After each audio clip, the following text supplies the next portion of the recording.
Good evening, everyone. We continue our study in the book of Second Samuel, chapter 13. And yesterday we ended with verse 20. Just to connect back to where we left off, the situation where Amnon had forced himself upon Tamar had created a very ugly scene and has made Tamar an extremely sad woman. Now, at the end of the day, we find that Tamar remained alone in her brother's Shalom's house. And that was where we left off in verse 20 yesterday.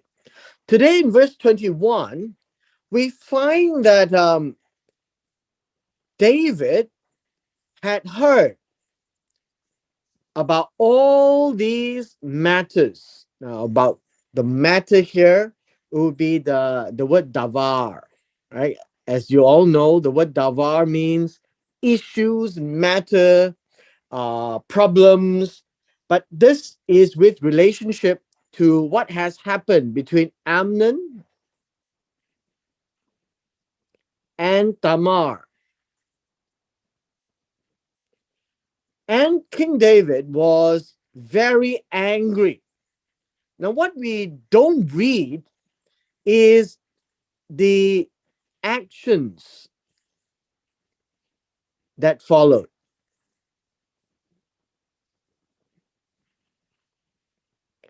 As David was angry, we are not certain exactly of the entirety of that anger.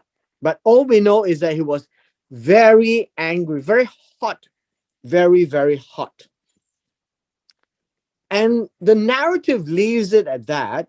Uh, it appears to show us that although David was very angry with the matter, he might be conflicted because it all involves his children. And given the fact that chapter 11 and 12 happened, that it left him with an inability to react to this. In verse 22, and Avshalom did not speak with Amnon.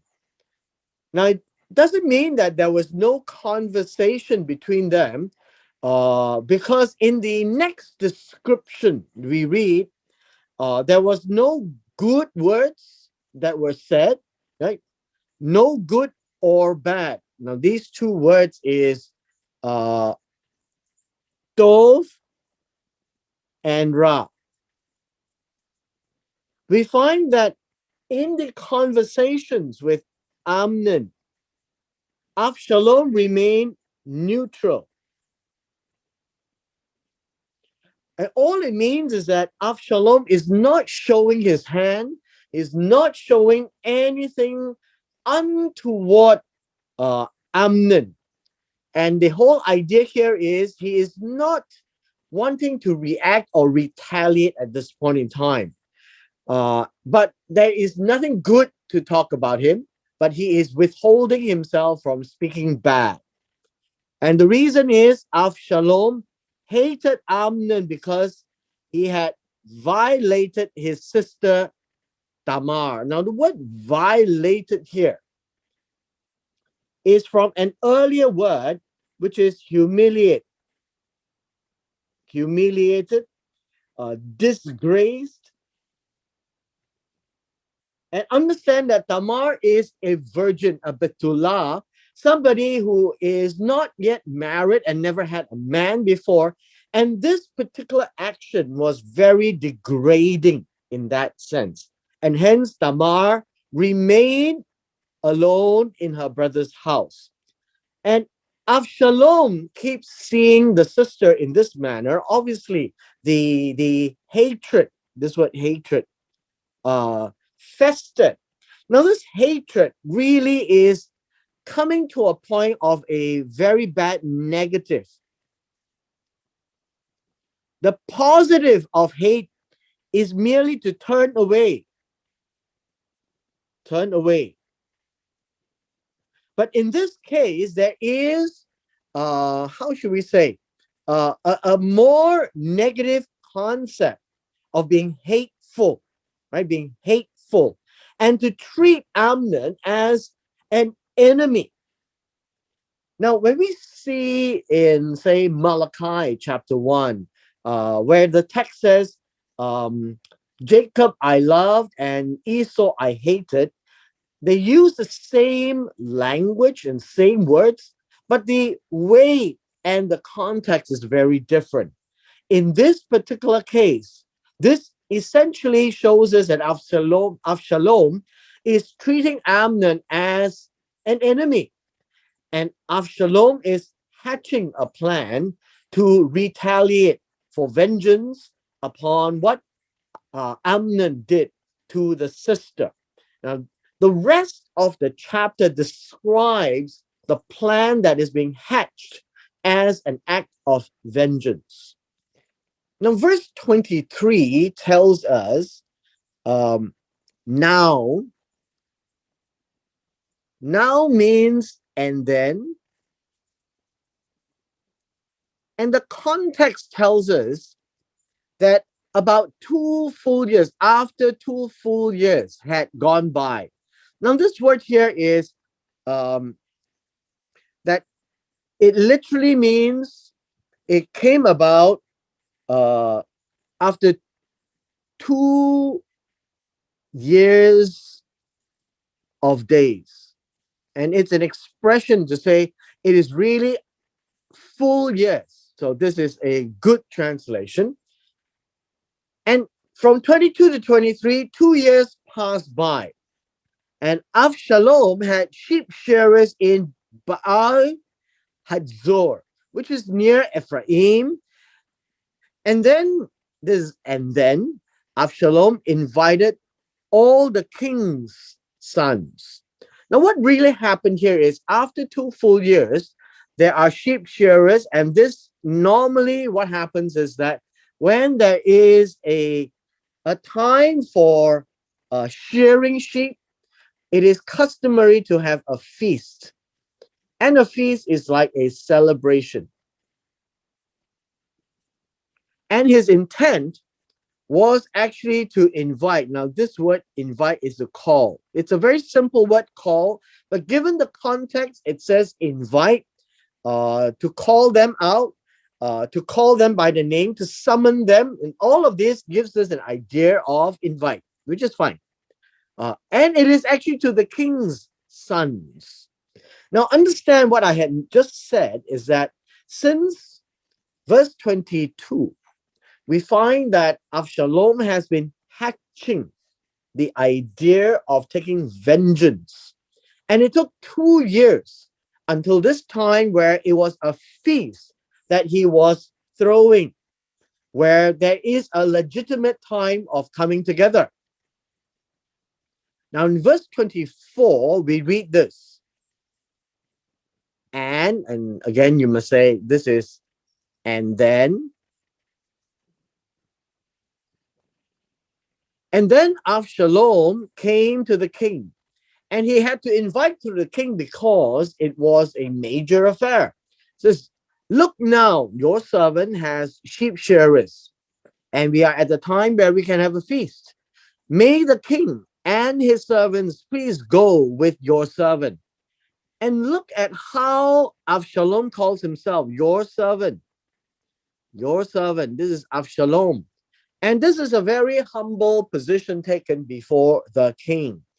Now, at the back of our minds, I'm just trying to help us remember that Avshalom is now hatching a plan of vengeance.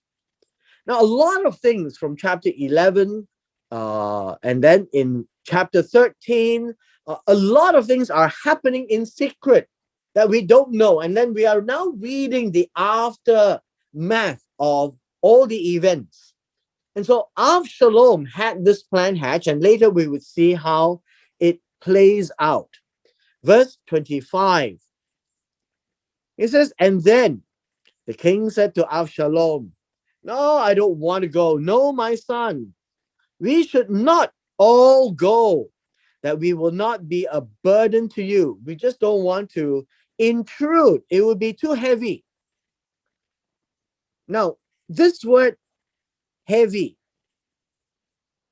again, a burden, and this word really means heavy. Now, heavy also has two aspects, a positive and a negative side, right? A positive and a negative side. Now, this word in the positive side literally means glory. It means to put importance, to glorify, to honor. And on the negative side, it would mean literally heavy as a burden. It is the same connotation, right? It means hard. It means grievous. Now, what I'm trying to show you is that in the Hebrew language, it is quite interesting. Perhaps it's also very similar to the Chinese language, where words have both positive and negative aspect. And so this word burden in the positive aspect would be glory. In a negative aspect, it's just something that's heavy. And so we need to now determine by context that David is saying we don't want to be something that would wear you down. Though he urged him, he would not go, but he blessed him. So let's look at this. Though he urged him, he would be Avshalom, urged David. David would not go, but David blessed Avshalom. All these pronouns is important so that we understand that David is not going to this little party that Avshalom is planning and inviting. And so who else went would be the king's sons.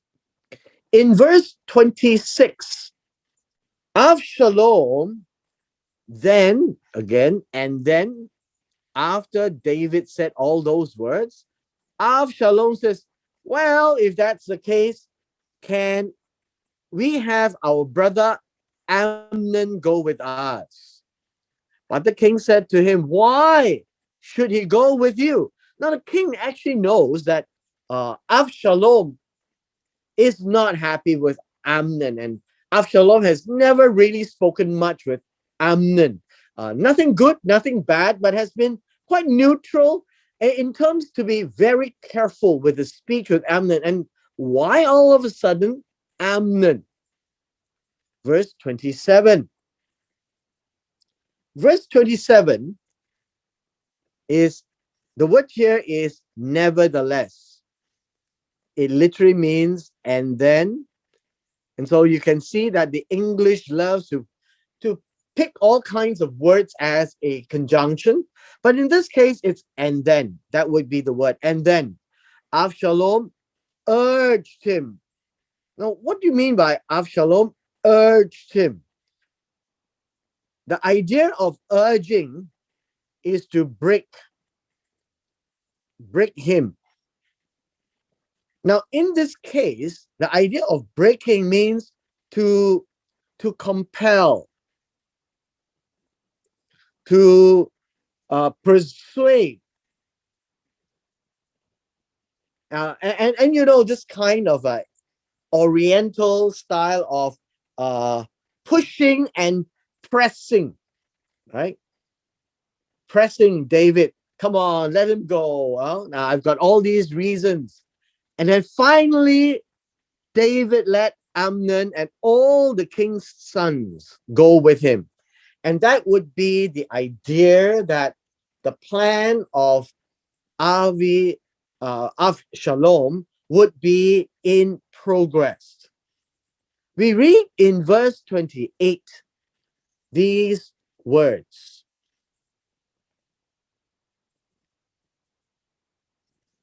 Then, this would be and then. after David had allowed Amnon and all the king's sons to go with him, Absalom commanded his servants. This word here doesn't mean his servants.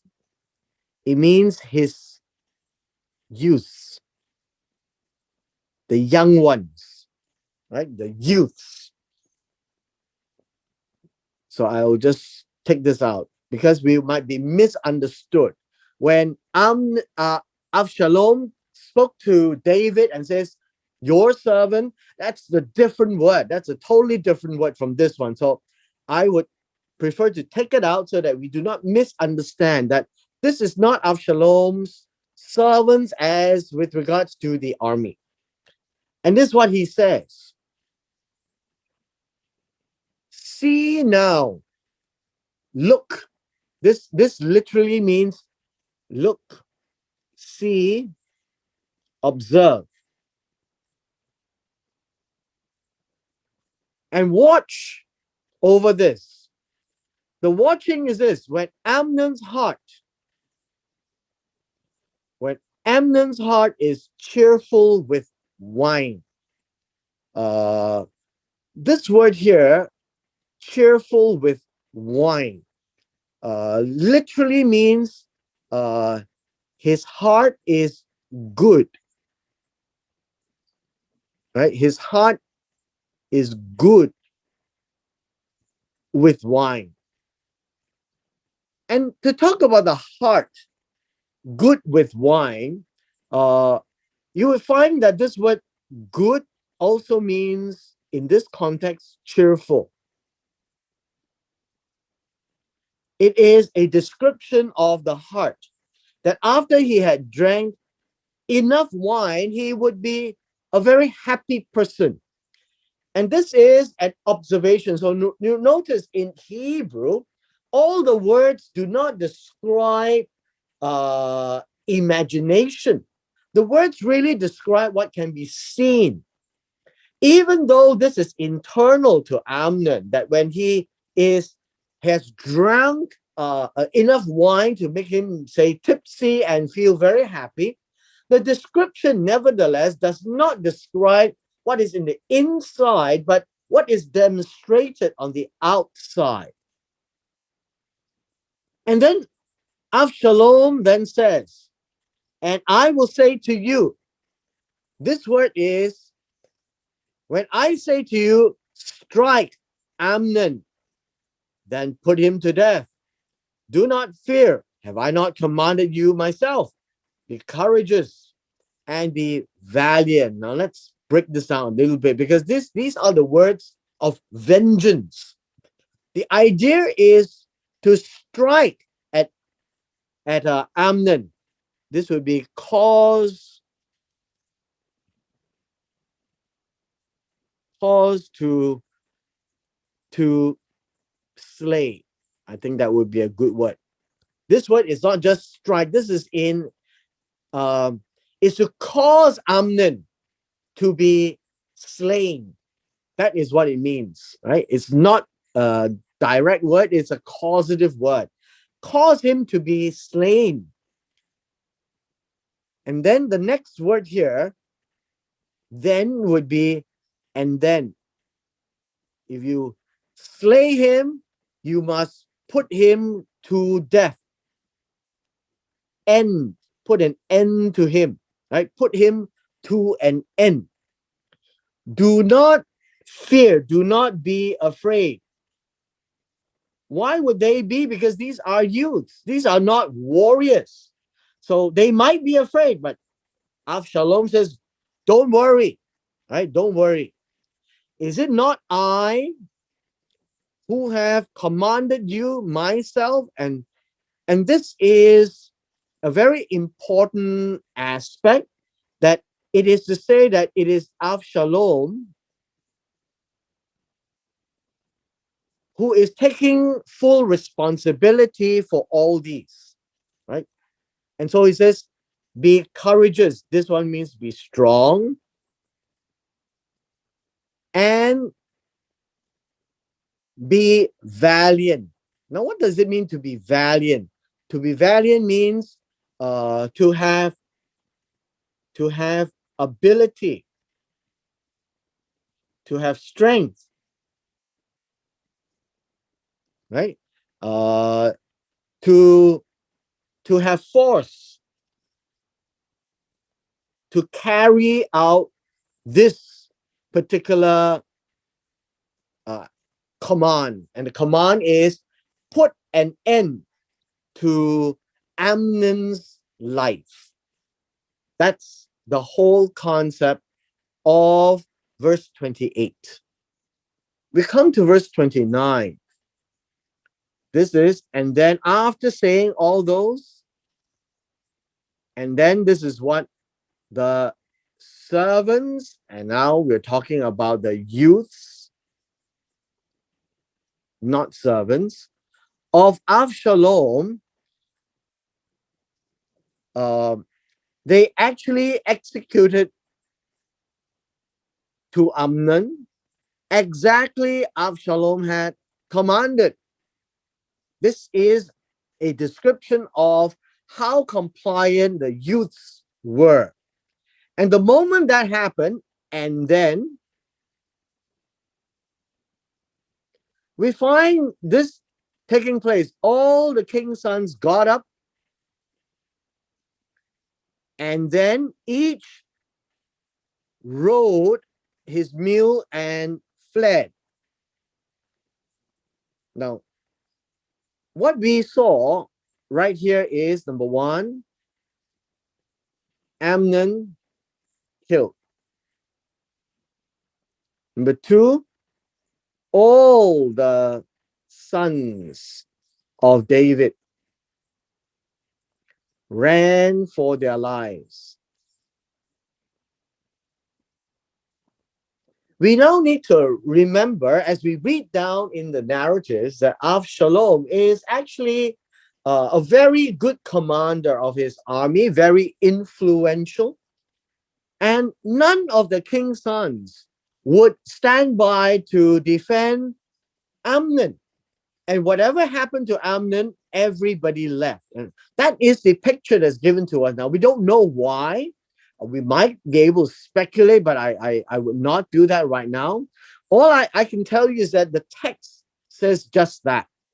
After Amnon was killed, all the king's sons got up from the feast, rode his mule, everyone his mule, and they fled. The word fled is to escape. In case Avshalom was going to kill them as well. Now, we move on to verse 30, and something happens in verse 30. Verse 30 says, now, this would be and then. And then while they were on their way, they literally means the king's sons, right? The king's sons. They were running away and they were trying to escape from Avshalom, and all they did was to run home. That the report came to David. Now understand this, whenever we read this, the report usually talks about news, right? Somebody is bearing news. News, it could be rumors, right? It could be announcement.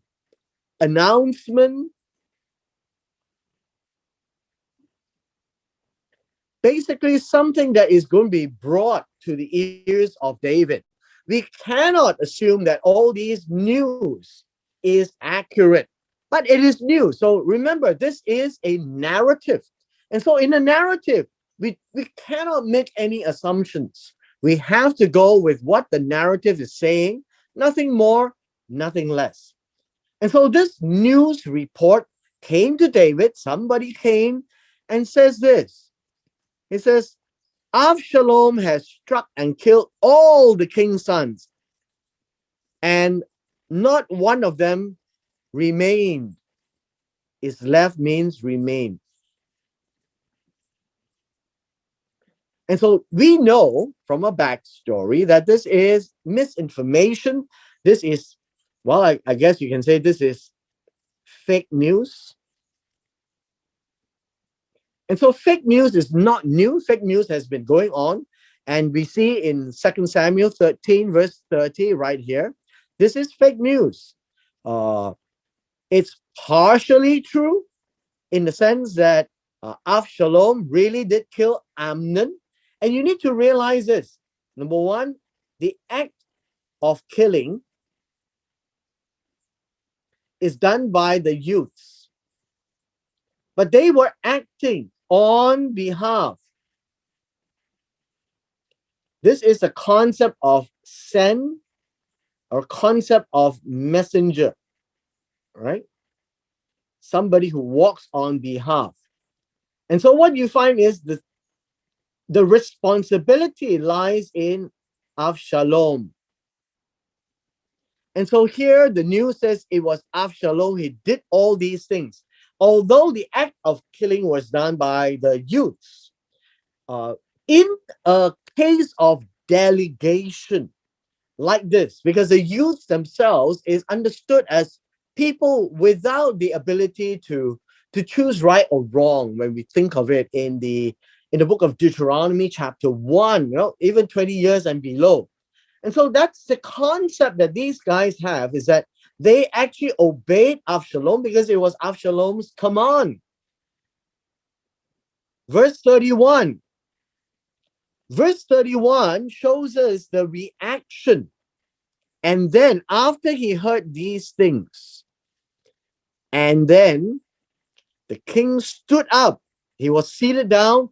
He tore his clothes, and this would be in anguish. Now understand this.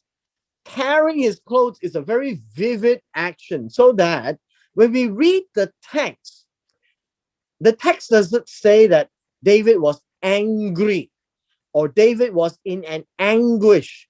The equivalent of in an anguish that he has been severely disappointed is by the action of tearing his clothes.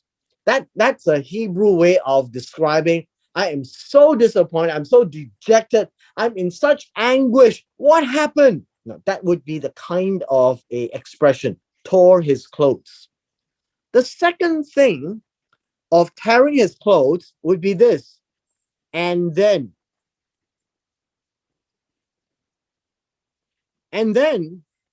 he laid on the ground. And then he laid on the ground. This is not laid, this is laid. And then he laid on the ground. It's very similar to chapter 12, remember?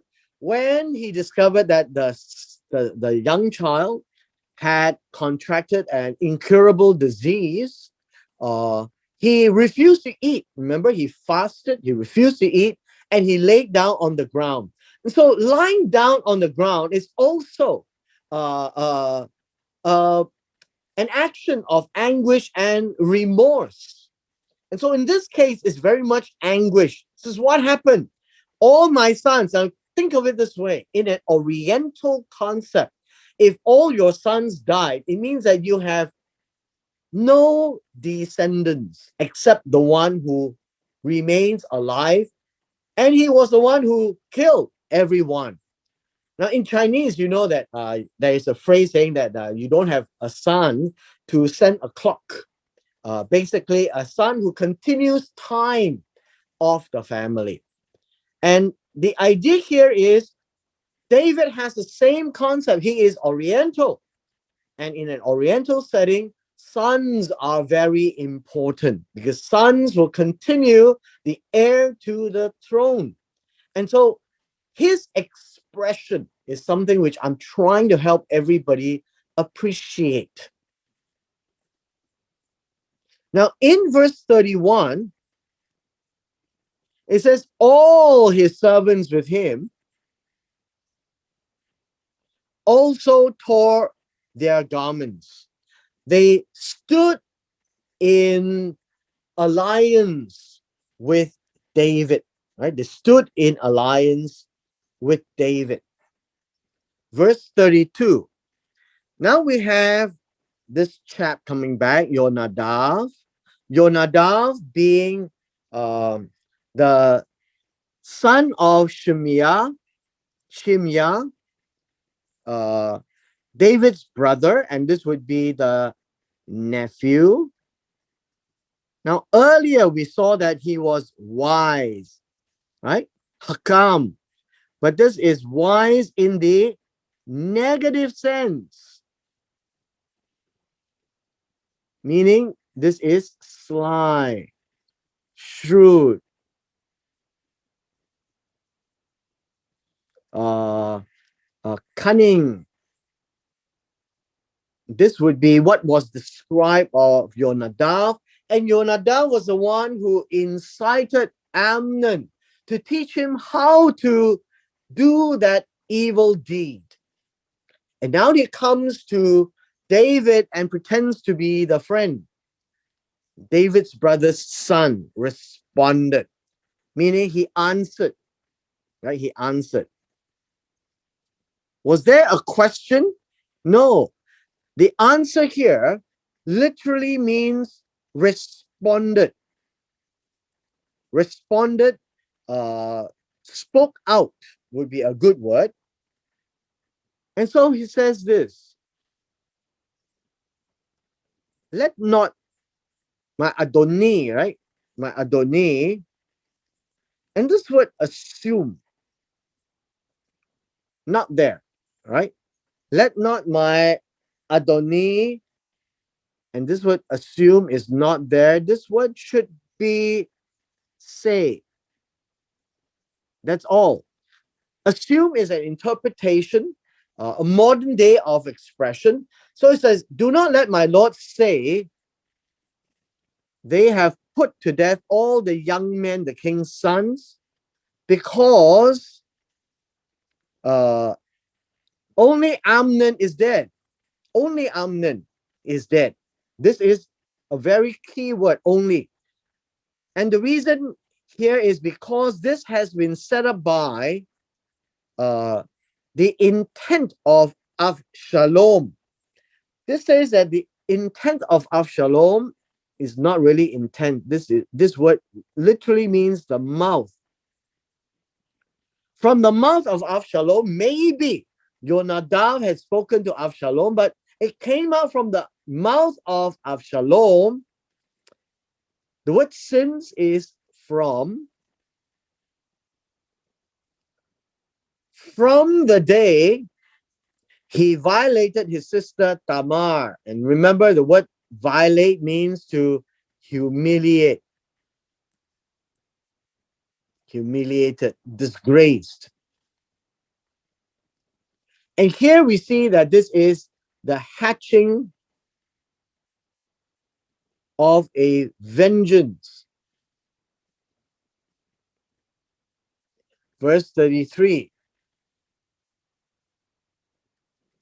It says, and now may my lord the king do not put to heart, right? Do not take the report to heart.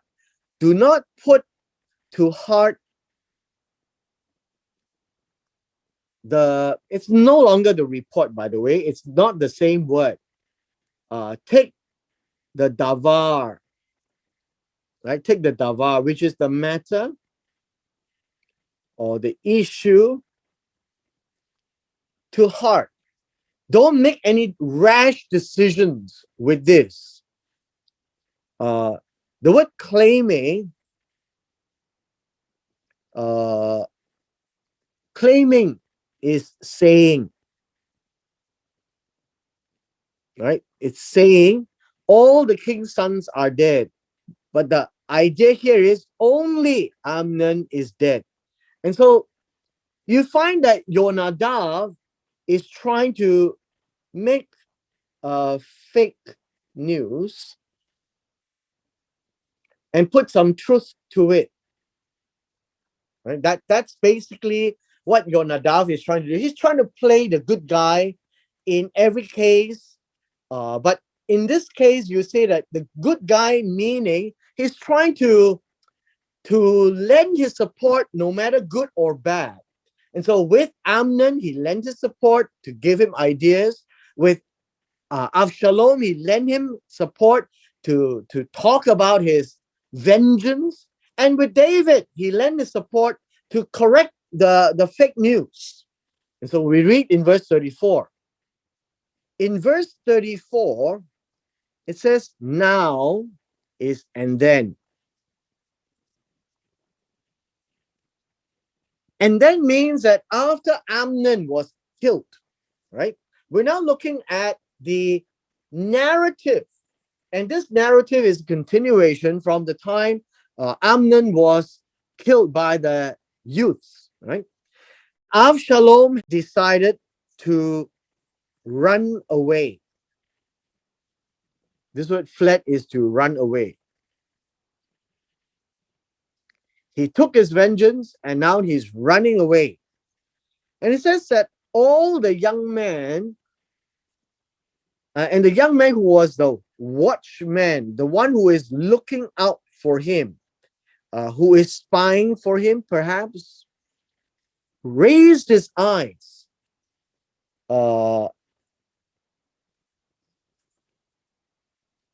And it says, look, and behold, many people were coming from the road behind him by the side of the mountain. In verse 35, this is the young man who is a watchman who is keeping watch for David, I would say. And Yonadav says, and then Yonadav said to the king, look, the king's sons have come. Right? The king's sons have come, and it happened according to your servant's word. Davar. Now, what does this mean? It means that Yonadav is making himself look good before David. Now, understand that Yonadav has very cunning and very sinister objectives. Verse 36. As soon as he had finished speaking, this word as soon as, or as soon as, this was and then. And then it happened as he just completed speaking. Look, the king's sons came and raised, and then, right? This and then came and then lifted their voices, and then they cried out loud. Even the king and his servants also wept, was weeping very profusely. And the word here is revolving around weeping. Surely wept. Surely wept. Wept greatly. As a sigh of relief, as a reunion, thinking that they had all died, but they didn't. So that's the reason why they cried, right? That's the reason why they cried. Verse 37.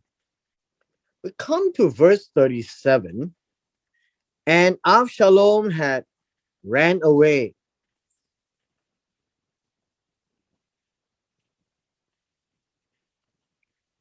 And this word is, and then walked. He walked to Talmai, the son of Amihud, the king of Geshur. And David mourned for his son every day. Now, we need to now think of it this way. We're talking about Avshalom, and we're talking about David mourning. And this word mourning is to lament. So let me just break this down a little bit. Avshalom had to run away because he had killed Amnon, and there would be repercussion and retribution. And so he ran to Talmai, the son of Amihud, the king of Geshur. Now, note that Geshur in 2 Samuel chapter 15, verse 8, is in Syria. He didn't go very far, but he left Israel and he was on the eastern shore of the Jordan, and he went further north from where the land of Manasseh east is, and he went further up, and it would be in somebody's land. And since Avshalom left, David mourned for Avshalom every day, all the days, right? That's what we are reading in the Hebrew. All the time. Maybe you could say that. All the time. David has a soft spot for Avshalom. Verse 38. And Avshalom had ran away and then gone to Geshur, right? And then gone to Geshur, and then was there for 3 years, right? Was there for 3 years. So what we see is that this is a I guess a sidebar, a backstory. This would be a context that's given. In verse 37, we read it as a narrative. In verse 38, we're now talking about how David feels. After 3 years, for 3 whole years, verse 39, this is, and then, after 3 whole years, and then David longed to go out to Avshalom. Now, this word here, David longs to go out to Avshalom. I guess you could say that his mourning, maybe you could say that his mourning has come to an end. He has ended his feelings of mourning. Right? He has ended his feelings of mourning. And so we find that he wants to meet up with Avshalom. So he wants to go to Avshalom. So you can see that David have a soft spot for Avshalom. This is the background of the story.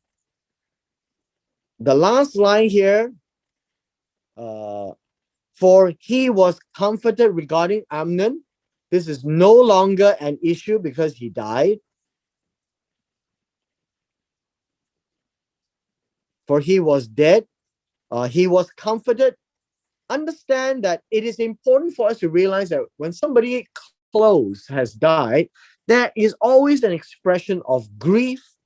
Amnon died, David grieved, David was comforted, but knowing that he is dead, he can't come back to David, just like what we read in chapter 12. And so now David looks for the living, and the one that came to his mind is Avshalom, and no longer Amnon.